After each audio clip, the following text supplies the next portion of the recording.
jest przepięknym górzystym krajem o unikalnej przyrodzie i urozmaiconym krajobrazie. W najbliższych dniach wraz z moimi przyjaciółmi Wagę i Sargizem zjeździmy Armenię wzdłuż i wszerz, odwiedzając najciekawsze miejsca w kraju. Zapraszam Cię do wzięcia udziału w tej podróży.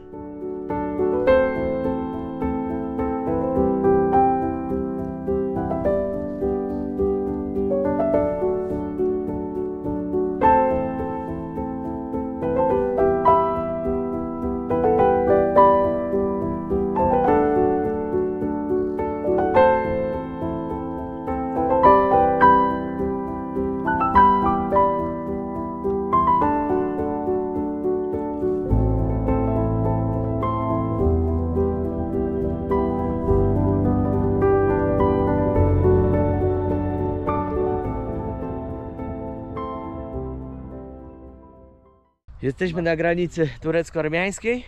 Tutaj zaraz będziemy latać dronem, aczkolwiek jest dużo postów wojskowych.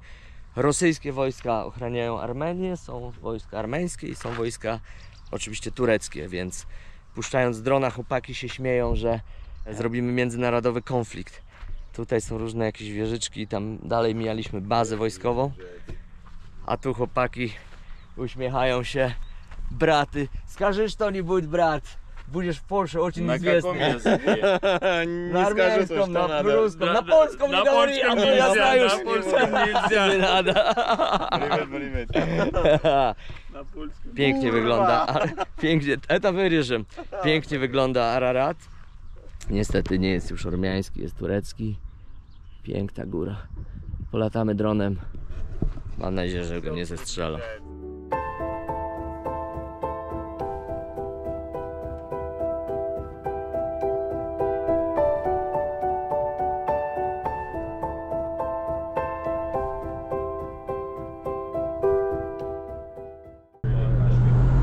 No, droga po prostu torpeda. Piękne tereny. Dzikie, niedostępne. Jesteśmy przy granicy z Azerbejdżanem. Cały ten teren jest otoczony postami wojennymi. Jesteśmy akurat przy jakimś tam słynnym chramie. Za bardzo nie będę się rozwlekał, jeżeli chodzi o historię, bo dla mnie osobiście to jest typowe turystyczne miejsce. Natomiast przyroda jest tu po prostu fantastyczna. Jest jakaś pieczara. Nie mam pojęcia jaka głęboka, ale zaraz wyjaśnimy, ponieważ tam idę.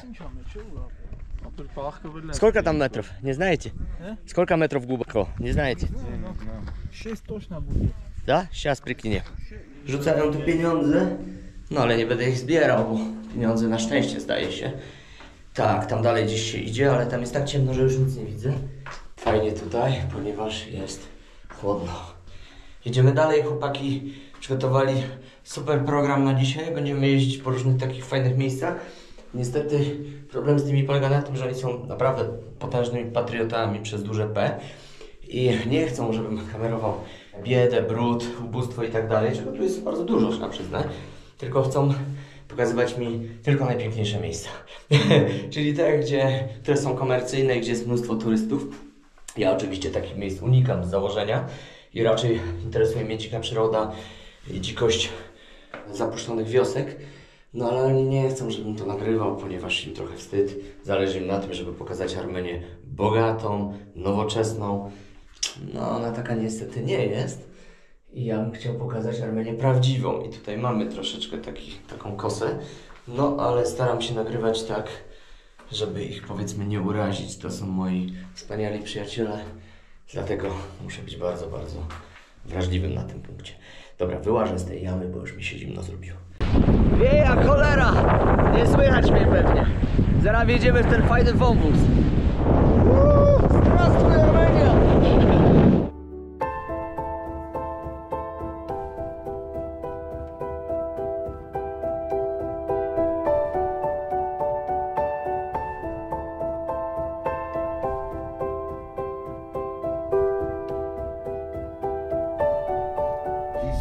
O Jezu, aż się popłakałem od tego wiatru. 90 na godzinę golił jak szalony. Za to się trochę ochłodziłem, bo...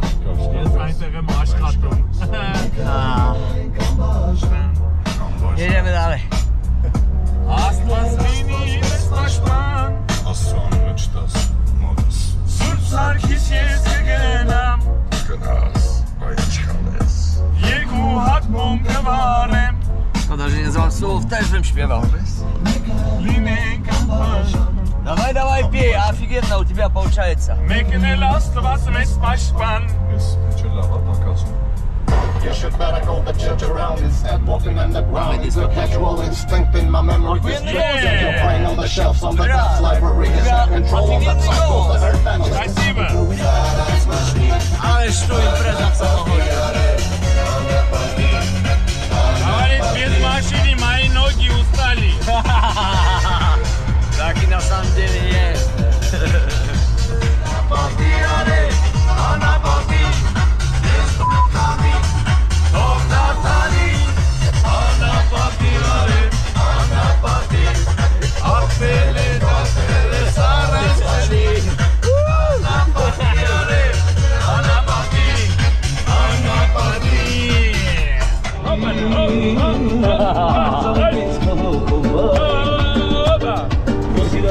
Bravo Marcin!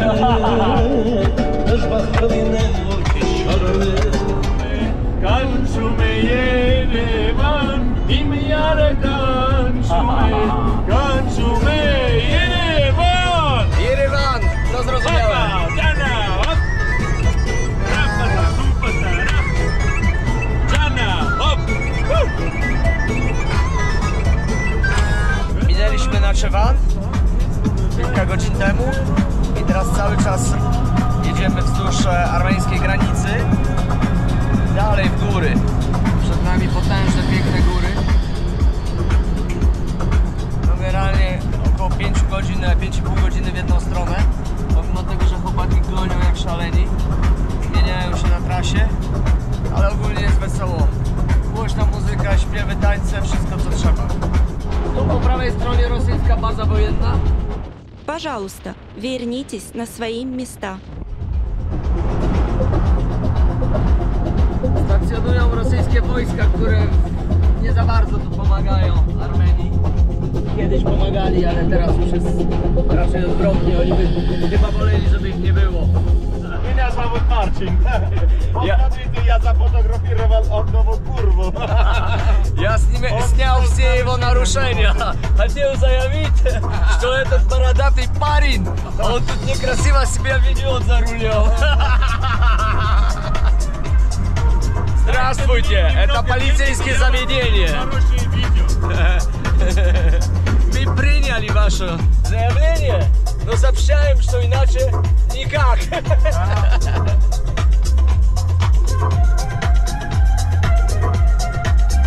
Народ мне вещи продает. Еду. Понял. Jarmarka. Ярмарка, да? Хорошо. Jarmarka. Я по-польски говорю. Только не говори те слова, которые я тебя научу, а то знаешь. Znowu zgubiliśmy drogę. Jesteśmy w Knot, a jedziemy na Megri. Zgubiliśmy się generalnie. Krążymy tam i z powrotem. Genau, genau so. Kas, no apel mulle nicht saskanīgi kurčiem. Shinuhair wioska nazywa się. Kilka godzin jazdy od Erewanu. Najpierw w stronę granicy z Azerbejdżanem, później w stronę Iranu i dojeżdżamy do miejsca, gdzie znajduje się kolejka górska. 16 km po tych górach. Startujemy z 1600 metrów nad poziomem morza. Zobaczymy, dokąd dojedziemy. Wiatr jest, chmury. Może być wesoło. Na pewno fajne widoki.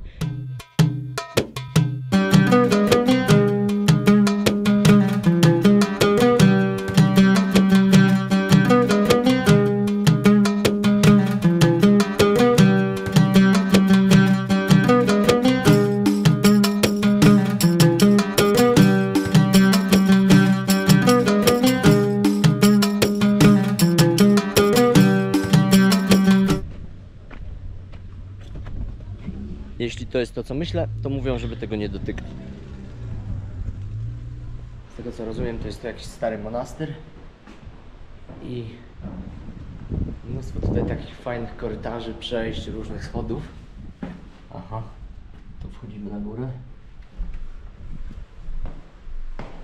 Najważniejsze, by się nie pogubić. Mamy godzinkę. To jest całkiem sporo czasu. Powinniśmy wszystko zdążyć obejść. Kurde, niezłe labirynty. Wow, ale wieje.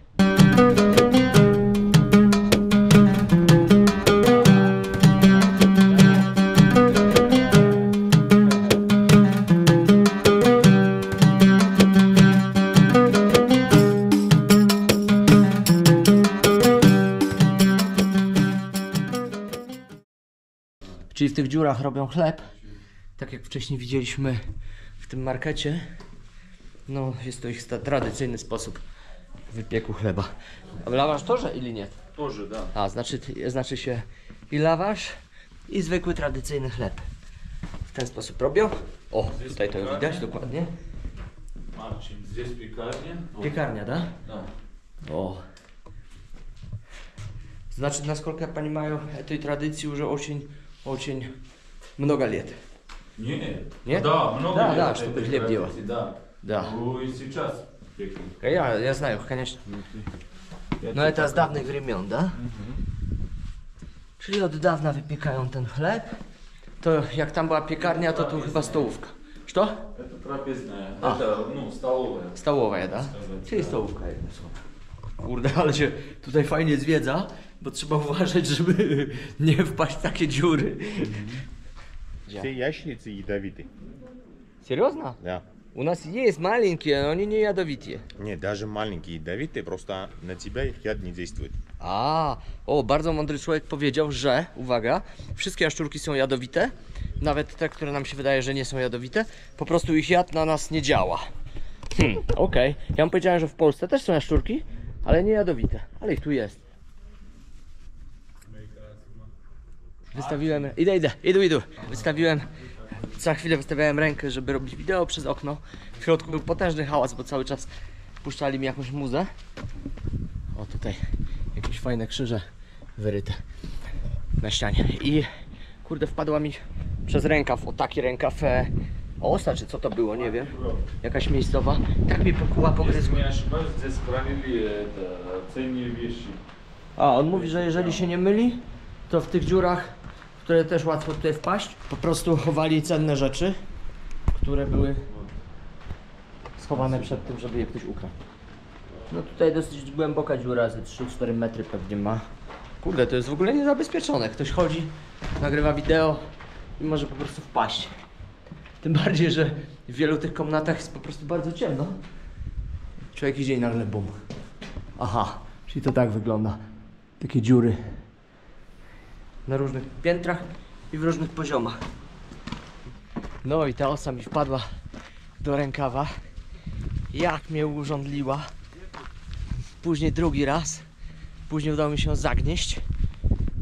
Dobra, świeczki mamy. Trzy intencje. Wchodzimy do środka. Będziemy palić. Teraz postaram się cichuteńko, żeby nikomu nie przeszkadzać.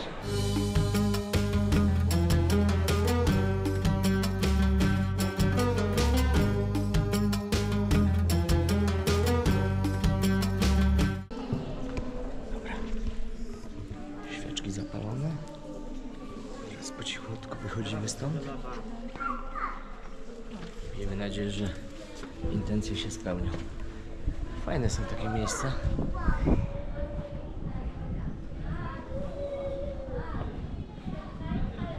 Niezależnie od religii czy wiary, jaką się wyznaje. U każdego dopada taka chwila refleksji, zadumy. Bardzo energetyczne miejsce, fajne. Jeszcze jutro ostatni dzień w Erewanie i w poniedziałek rano wyjazd do Tbilisi w Gruzji. Obiecali, że mnie zawiozą. Chciałem autostopem. Powiedzieli nie, żaden autostop. Tam poinstruują mojego górskiego przewodnika, żeby mnie pilnował. Powiedzieli, że go nastraszą. Oczywiście nie trzeba. Natomiast no, odwiozą mnie, żeby zobaczyć co za gość, co i jak. Chcą dopilnować, żeby wszystko było na tip-top. Chłopaki są świetni. Znamy się dosyć długo. Ostatni raz byłem u nich rok temu. Wiele razem przeszliśmy, więc jesteśmy naprawdę bliskimi przyjaciółmi.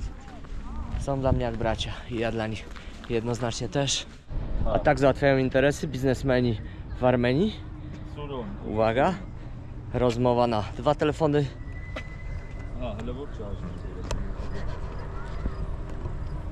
Ահա երկու մեծ 12 տարեկան 6 տարեկան Արսենն է ապրել իրանց Własnym oczom nie wierzę.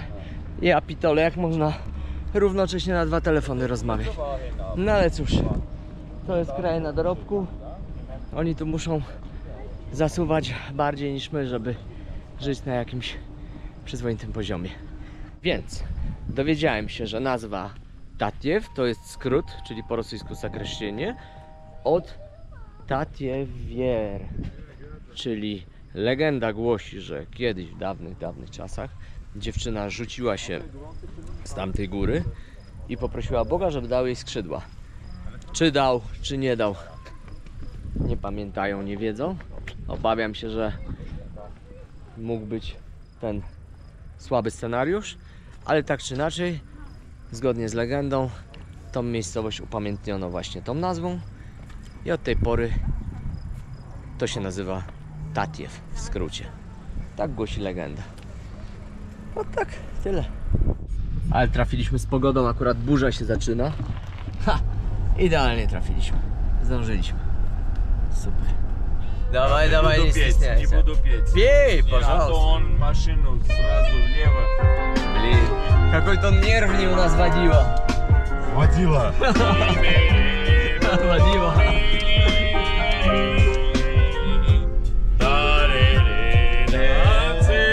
Блин, что я слов не знаю. Песня про Ереван? Да. И о чем она говорит? Что Ереван что крутой город. Прошли эти века, но ты остался молодым. Czyli była to piosenka o Erewanie w wykonaniu mojego przyjaciela Sargiza. Вчера это друг, ладно, друг. Это больше, чем друг. Это типа брат, да? Все, все. I to była piosenka o Erewanie. Marcin, O tym, że... ты мой przyjaciela. Da. I ty to, że mój. O tym, że przeszły wieki, a Erewan cały czas młody. Potwierdzam. Byłem, widziałem. Była potworna ulewa. Tutaj jeszcze leci woda, której w ogóle nie powinno być. Ale idziemy dalej. Obczajać te jaskinie. Wygląda to po prostu fantastycznie. Tam na dole są jakieś takie baseny, w których można się kąpać. Ludzie wracają. Ślisko tutaj. Sargis panikuje. Ale ja idę. Ewidentnie po prostu jesteśmy tuż po ulewie.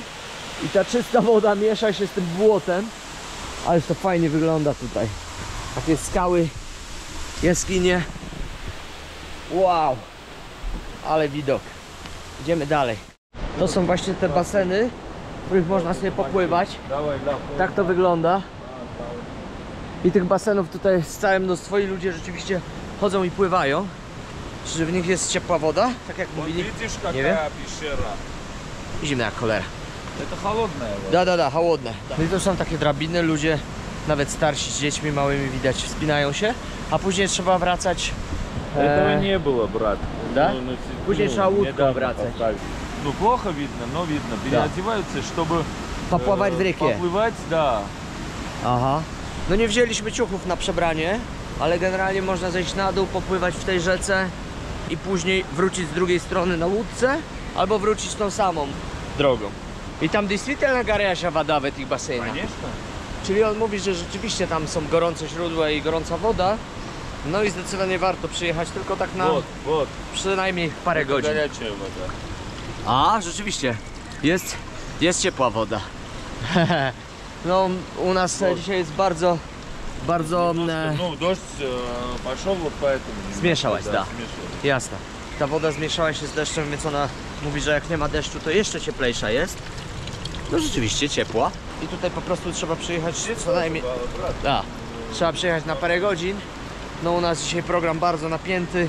Już jest 16, a jeszcze chcę mi coś pokazać i jeszcze musimy te 5 godzin, czy tam 4, nie wiem ile, wrócić do Erewanu. O, tutaj troszeczkę widać te jaskinie. Rzeczywiście tam są takie miejsca, że trzeba przejść po kamieniach, trzeba przejść rzeką, ale generalnie miejsce po prostu torpeda. Świetnie to wygląda. Nie kamni. Zaraz tam zajrzymy do środka. Zielone, białe. Aha. Woda. Это раздевалка. Офигенно. Раздевалка. Здесь. Раздевалka, czyli po rosyjsku przebieralnia. Tu się ludzie przebierają. Это To może nie będę tego nagrywał? кроссовки. Aha. Чита. A, Cheaty, kto zostawił, da? Ktoś zostawił. Это такие на басе Кроссовки. именно. Krasowki? То есть ты сальвом? Kurde, kiedyś znałem to słowo. Wypada mi ten rosyjski po latach. No ale trudno. Taka kolej rzeczy. Jesteśmy przy granicy z Iranem, więc całe mnóstwo irańskich samochodów, autobusów.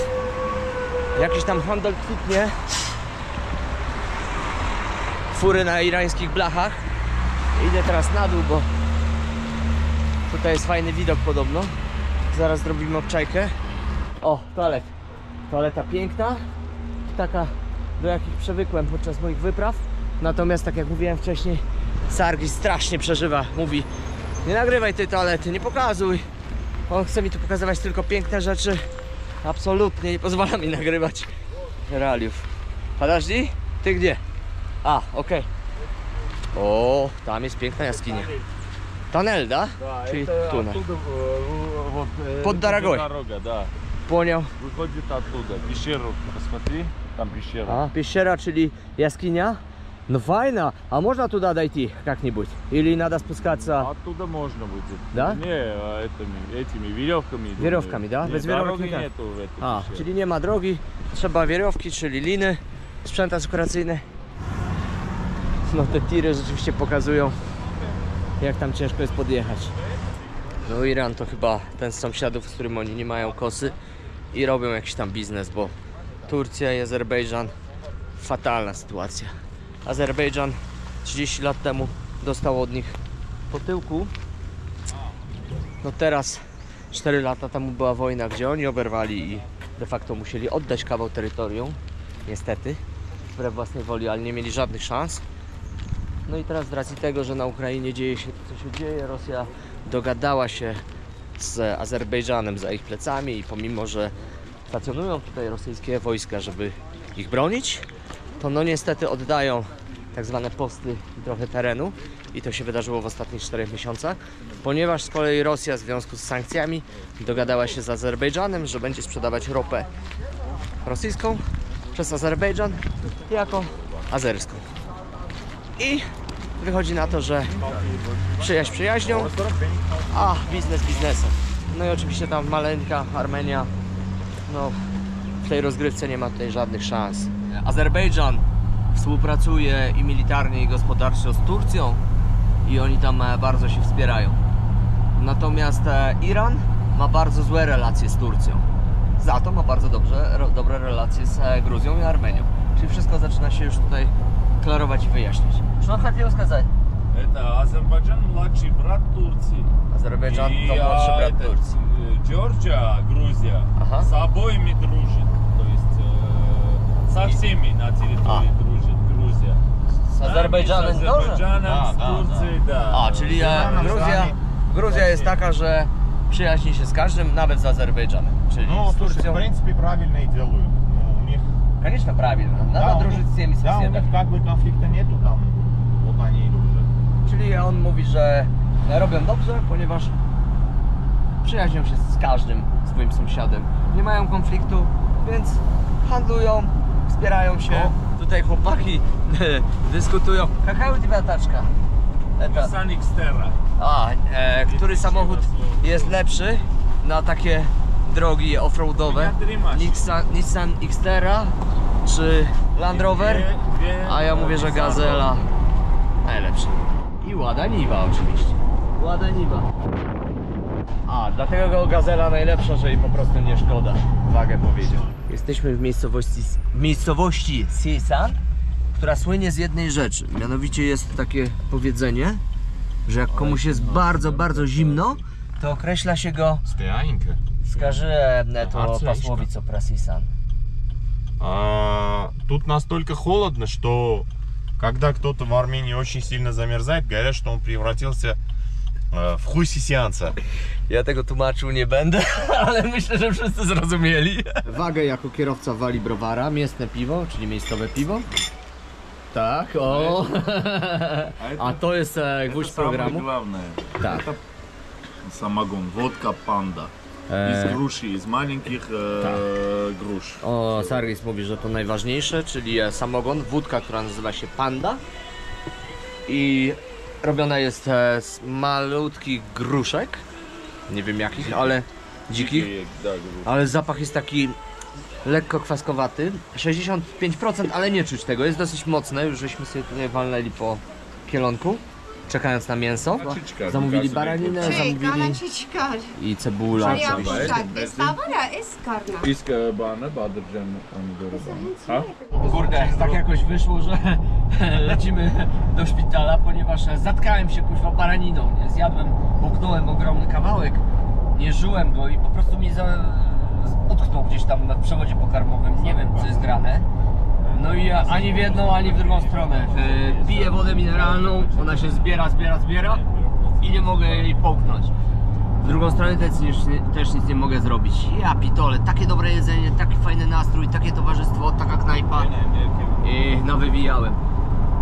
Jedziemy do szpitala, zobaczymy co się stanie. W związku z tym moim wybrykiem, który zrobiłem, polegającym na tym, że byłem strasznie głodny i rzuciłem się na twardego barana, połknąłem 3 wielkie kęsy, zatkałem się, no i skończyło się to niestety w szpitalu w Erewanie, ale no tutaj muszę naprawdę powiedzieć wielki szacun i wielkie uznanie dla lekarzy, dla całej służby zdrowia, dla polityków, którzy zarządzają Armenią. Takiej służby zdrowia nie widziałem nigdy, nigdzie w życiu na świecie. Po prostu przepiękna, wspaniała infrastruktura, potężny szpital, super nowoczesny. No i po prostu to, co tam się wydarzyło, to po prostu jest dla mnie rzecz absolutnie niepojęta. Przyjechaliśmy w sobotę w nocy do szpitala na SOR. Było pusto, wszyscy na nas czekali, można powiedzieć z obsługi. Wszyscy mili, uśmiechnięci, sympatyczni. Od razu wyszedł lekarz, porozmawiał, wypytał. Powiedział, że de facto nic strasznego się nie dzieje. Nie mają niestety endoskopu, bo jest sobota w nocy. W niedzielę nie działa endoskop, ponieważ działa tam ten cały oddział od poniedziałku do piątku. I w związku z powyższym co zrobili? Zadzwonili w nocy do pani doktor, w sobotę w nocy i poprosili ją, żeby przyszła do pracy w niedzielę, ponieważ jest tutaj taki turysta z Polski, podróżnik, któremu de facto jest źle i trzeba mu pomóc. I pani doktor, chociaż ma dzieci i swoje plany i już miała zaplanowany weekend, powiedziała, że nie ma problemu, przyjdzie w niedzielę i zrobi mi tą endoskopię, wyjmie mi tego barana, który mi utknął w przewodzie pokarmowym. I tak też się stało. W niedzielę pojechaliśmy do tego szpitala, przeszedłem się tymi korytarzami, widziałem te sale, widziałem tą aparaturę, te sprzęty, ja byłem po prostu w szoku. Potężny szpital, prawie pusty, praktycznie, nie wiem, nie było tam pacjentów. Bardzo miła, bardzo sympatyczna, uśmiechnięta pani doktor, starsza pielęgniarka. Spokojnie mi powyjmowały tego barana, rzeczywiście 3 duże kawałki utknęły i porozmawialiśmy, pośmialiśmy się, nie było żadnego problemu, że zrujnowałem jej weekend. Nie wyobrażam sobie takiej sytuacji w Polsce. Po prostu sobie nie wyobrażam takiej sytuacji w Polsce. Jest to niepojęte. Gdybym przyjechał na SOR we Wrocławiu, czekałbym od 12 do 16 godzin w kolejce. Obsługa i lekarze byli prawdopodobnie niemili. Po czym dowiedziałbym się, że nie mają endoskopu albo coś. Odsyłaliby mnie od jednego do drugiego. A, i jeszcze co było fajne. Pani doktor powiedziała, że dla bezpieczeństwa warto byłoby zbadać dokładnie, zrobić tą endoskopię. Więc jeżeli chcę, to jutro, na drugi dzień, zrobią mi ją pod narkozą, żebym się nie stresował, nie męczył. I będą wyniki i będę miał pełne badania. No byłem po prostu w szoku. W Polsce bym czekał miesiącami prawdopodobnie na coś takiego z NFZ-u i pewnie bym się wybrał prywatnie, a tutaj nie ma czegoś takiego jak prywatna służba zdrowia, ponieważ państwowa służba zdrowia działa na najwyższym światowym poziomie. To w ogóle nawet prywatne gabinety w Polsce się nie umywają do tego, co ja widziałem w państwowym szpitalu, więc z czego to wynika? Nie wiem, ale wydaje mi się, że z tego, że to jest kraj, który jest w trakcie wojny, więc oni postawili na medycynę, na rozbudowę infrastruktury szpitalnej po to, że w razie czego mieć bardzo wykwalifikowanych lekarzy i cały personel. Więc postawili na medycynę i na obronność. I chyba oni rozumieją, że obywatele w ich kraju to jest po prostu wartość tego kraju, a nie materiał eksploatacyjny, który ma tylko zasuwać, płacić podatki. Więc kompletnie inna filozofia, kompletnie inne podejście. No i naprawdę zakochałem się w Armenii, uwielbiam Armenię. Jesteśmy w miejscowości Odżewan, też piękny kurort. No i jak to właśnie w Sowieckim Sojuzie są takie stare bloki, mieszają się z pięknymi willami. Ale widoki są tutaj po prostu przepiękne. Te góry są fantastyczne. Dużo też tutaj jest takich potężnych molochów podsowieckich pustostanów, które stoją puste, dlatego że ktoś je kupił za jakieś grosze i teraz po prostu nic z tym nie robi, czeka aż wartość wzrośnie, jako lokatę kapitału. Bardzo dużo tego tu jest i w stolicy, i w całym kraju. Natomiast ten region to jest perełka, oni to nazywają armiańską Szwajcarią i rzeczywiście są dumni z tego, że mają takie miejsce. Pojechaliśmy na południowy wschód, teraz jesteśmy na północnym wschodzie. Byliśmy też na północnym zachodzie, nie byliśmy tylko na południowym zachodzie, ale mówią, że tam nic ciekawego nie ma, więc może być interesujące. A teraz jesteśmy znowu przy granicy z Azerbejdżanem, ale z drugiej strony chyba w tym regionie, o który Azerbejdżanowi не хочет, зараз допытам. Но Азербайджан не хочет забрать эту часть, потому что тут коридора нет. Хочет. Хочет тоже, да? И несколько там сел. A, czyli też chce kilka wiosek odebrać. В которых раньше жили эти азербайджанцы. A, w których kiedyś mieszkali На Azerbejdżańcy. земли наши, но там жили азербайджанцы. No jasne. Вроде они говорят, якобы это земли ихние. A, То есть мы жили у них на земле. Но такого нет. no. Czyli to jest ziemia Armenii, ale mieszkali tam Azerbejdżańcy kiedyś. Pomysł był taki, żeby wymieszać wszystkie nacje i stworzyć jeden wielki, szczęśliwy sowiecki sojusz, czyli Związek Radziecki. Natomiast oczywiście ten pomysł upadł, no i skończyło się tak, że w wielu miejscach są po prostu pomieszane, wymieszane kulturowo, religijnie, etnicznie różne grupy. No i przeważnie jest to fajny pretekst dla jakiegoś kraju, żeby najechać na drugi kraj, ponieważ on twierdzi, że tam mieszkają jego mieszkańcy, są uciskani, trzeba ich bronić. Znamy to. Więc dużo takich miejsc. Plus do tego jeszcze właśnie w Związku Radzieckim później było takie coś jak przekazywanie przez jakichś tam dygnitarzy jakiegoś regionu jakiemuś państwu i później 40 lat po tym jest to w zarzewie jakiegoś konfliktu. Zdaje się, że na Ukrainie z Krymem było chyba podobne, o ile pamiętam. Tutaj takie akcje też miały właśnie miejsce. I teraz są z tego problemy. Strefa konfliktu wojennego z Azerbejdżanem, tam opuszczone domy. Даже это под просмотром, да. A, ta droga już jest monitorowana. Сейчас будет трафарет, что дорога под просмотром. Tam są pola minowe i generalnie ludzie opuścili te domostwa i mieszkają już tutaj, boją się. Ja im się nie dziwię, chociaż jest bardzo pięknie. Chowamy kamerę. Давлю на газ, чтобы... On mówi, że szybciej przejeżdża tędy. Не то, что мы бежим, просто Ага. надо здесь Opuszczone domy. Nagrywam przez szybę, może będzie gorsza jakość, ale nie chcę otwierać okna, żeby tak ostentacyjnie tego nie robić. On goni, żeby szybciej tędy przejechać, jakoś boi się tego miejsca. Bo tam jakiś bot wyłączał kamerę. Wojsko. Miasto Noyen-Beryan, ostatnie miasto przed granicą z Gruzją. Później jeszcze tylko jedna mała wioska i już Gruzja. jest takich patriotycznych plakatów, jak się jeździ samochodem po kraju, które pokazują bohaterstwo żołnierzy, ale też policji. Generalnie tutaj ludzie przejawiają szacunek do służb zupełnie inaczej niż u nas w kraju. Nasz kierowca przejedzie samochodem, a my pójdziemy na piechotę. To jest to, za co kocham Kaukaz. Pies na psie. Gdzie by człowiek nie poszedł, to jakiś pies. Chowają się przed cieniem, znaczy przed słońcem. Szukają cienia. A ten jest słodziak. No na Kaukazie jest pełno psów. Psów, piesków, pieseczków. Po prostu ślicznie. To jest takie miejsce, gdzie się wymienia walutę, kupuje ubezpieczenie na samochód i tak dalej, i tak dalej. No i stąd już Gruzja. Tydzień Armenii.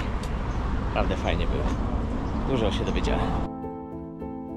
To już nasze ostatnie chwile w Armenii, która zdobyła moje serce i ląduje na samym szczycie listy moich ulubionych krajów. Następnym etapem naszej przygody jest Gruzja. W kolejnych odcinkach zapraszam Cię do doświadczenia potęgi gór tego pięknego kraju.